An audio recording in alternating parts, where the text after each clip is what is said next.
প্রয়াত বর্ষিয়ান অভিনেতা কিংবদন্তি নাট্যকার মনোজ মিত্র। মৃত্যুকালে তার বয়স হয়েছিল ৮৬। তার প্রয়াণে শোকস্তব্ধ গোটা সংস্কৃতি জগৎ। গত কয়েক মাস ধরেই অসুস্থ ছিলেন তিনি। সেপ্টেম্বরে দিন কয়েক ভর্তিও ছিলেন হাসপাতালে। সেবার অবশ্য লড়াইয়ে জিতে গিয়েছিলেন, তবে এইবার আর ফিরে আসা হল না তার। ১৯৩৮ সালের ২২শে ডিসেম্বর ব্রিটিশ ভারতে সাতক্ষীরা, যা বর্তমানে বাংলাদেশে, সেই জেলার ধুলিহর গ্রামে জন্মগ্রহণ করেন তিনি। বাবা অশোক কুমার মিত্র চাকরি সূত্রে বিভিন্ন জায়গায় ঘুরতেন, তাই প্রথম দিকে মনোজ মিত্র বাড়িতেই পড়াশুনো করতেন। দুর্গাপুজোর সময় তাদের উঠোনে যে যাত্রা ও নাটকগুলো অনুষ্ঠিত হতো তার প্রতি আকৃষ্ট হয়েছিলেন তিনি। কিন্তু পরিবারের কড়া বার্তা ছিল, দর্শকের আসনে বসে দেখতে পারবে, কিন্তু কোনোভাবেই নিজে সেখানে অংশগ্রহণ করতে পারবে না।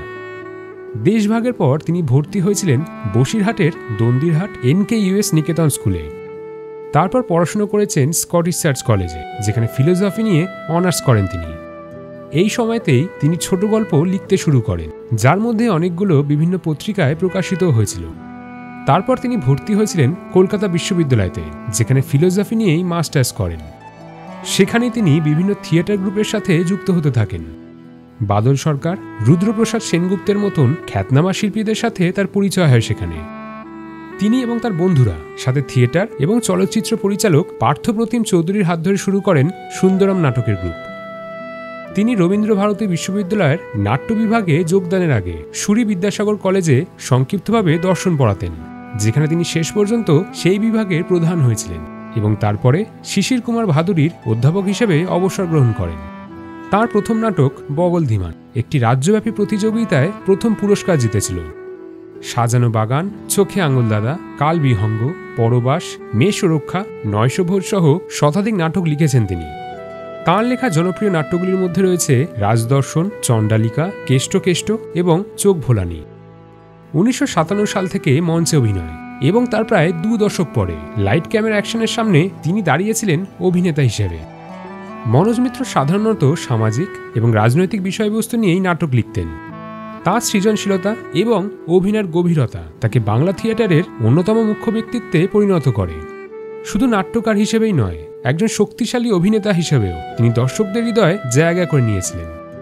সত্যজিৎ রায়ের জয় বাবা ফেলুনাথ, তপন সিনহার আদালত ও একটি মেয়ে, গৌতম ঘোষের পার, আরও অনেক রয়েছে যা বলে শেষ করা যাবে না। ১৯৫৮ সালের ১০ই ফেব্রুয়ারি মঞ্চস্থ হয়েছিল পথের পাঁচালী। অপুর চরিত্রে পার্থপ্রতিম চৌধুরী আর অপুর বন্ধু প্রণবের চরিত্রে মনোজ মিত্র। তখন মূলত গল্প লিখতেন তিনি।